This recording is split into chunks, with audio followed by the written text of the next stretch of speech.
अस्सलामुअलैकुम दोस्तों। Pakistan super league में लाहौर और कराची के दरमियान मैच में कुछ तलखी वाले सीन नजर आए तो हैं। हैरान मत होइएगा क्योंकि ये प्रैक्टिस के दौरान दोनों टीम्स के प्लेयर्स भी काफ़ी आपस में उनकी बातचीत गलत हुई है और यहाँ से टेंशन क्लियरली दिख गई है।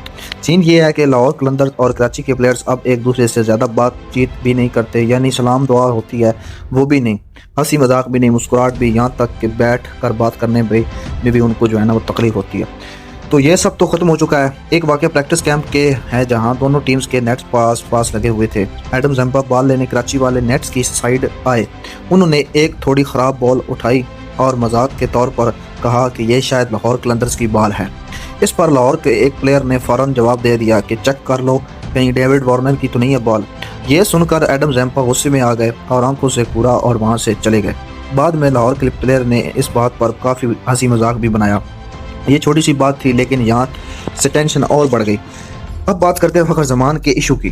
कराची किंग्स के दो ऑफिशियल्स ने फ़खर जमान से बात की और कहा कि उन्होंने उनकी कोई वीडियो भी नहीं बनाई है और ना ही सैंड पेपर का कोई इल्ज़ाम लगाया। उन्होंने कस्में भी खाई हैं इस बात के लिए। लेकिन दूसरी तरफ ये भी रिपोर्ट्स के हैं कि कराची किंग्स के ऑफिशियल ने फ़खर को कहा था कि मैं उनके पास जो है ना तस्वीरें हैं इस चीज़ की, उन्होंने वो जो है सैंड पेपर उठाया था, हाथ में उनके था। फ़खर जमान का सीधा कहना था कि अगर मेरे हाथ में सैंड पेपर है तो वो वीडियो दिखाओ, मुझे कोई इशू नहीं है, फिर तो मुझे बैन भी कर देना चाहिए, मुझे कोई मसला नहीं है। अभी यही मैटर पूरी तरह ख़त्म नहीं हुआ था कि सिर्फ जो है ना ठंडा पड़ा है। दोनों कैंप्स के अंदर अभी भी नाराज़गी और टेंशन मौजूद है। एक और इम्पोर्टेंट पॉइंट ये है कि जिस मैच में फ़खर ने बॉल टेम्पर की थी, उन पर इल्ज़ाम लगा था, उसी मैच में कराची किंग्स की बॉलिंग के दौरान भी बॉल ख़राब हुई थी। अंपायर ने वार्निंग दी हसन अली को और बाद में बॉल चेंज भी हुई। लाहौर कलंदर्स का कहना है कि अगर यहाँ वार्निंग थी तो वहाँ डायरेक्ट एक्शन क्यों नहीं लिया गया, ये भी उनकी नाराज़गी एक वजह है। अब बात करते हैं मिसबाह उल हक की प्रेस कॉन्फ्रेंस जो उन्होंने की। उन्होंने कहा कि बाबर आजम के हवाले से बहुत इंपॉर्टेंट बात है। उनका कहना था कि बाबर आजम अपनी नेशनल गेम अगर करे तो वो वापस आ रहा है और यही उनकी स्ट्रेंथ है। अगर आप बाबर की लास्ट इनिंग देखें तो 51 बॉल्स पर 87 रन है और स्ट्राइक रेट उनका 170 प्लस है।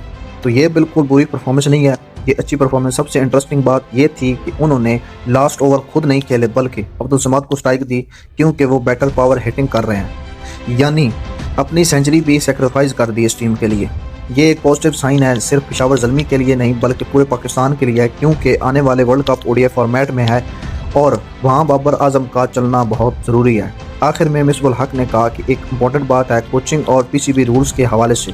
उनका कहना था कि अगर किसी का जो है ना प्रोफेशनल कोच है तो उसे उसी पे फोकस करना चाहिए। हमारे फॉर्मर क्रिकेटर्स को सिर्फ पाकिस्तान नहीं बल्कि इंटरनेशनल टीम के साथ भी कोचिंग रूल्स लेने चाहिए, जैसे मुश्ताक अहमद ने किया। तो दोस्तों ओवरऑल सिचुएशन ये है कि लाहौर वर्सेस कराची सिर्फ एक मैच नहीं बल्कि एक हाई वोल्टेज राइवलरी बन चुकी है और जब ये दोनों टीम सामने आती हैं एक दूसरे की तो आपको सिर्फ क्रिकेट नहीं बल्कि इमोशन, एग्रेशन और रियल ड्रामा भी देखने को मिलेगा। अपनी राय कमेंट में ज़रूर दें।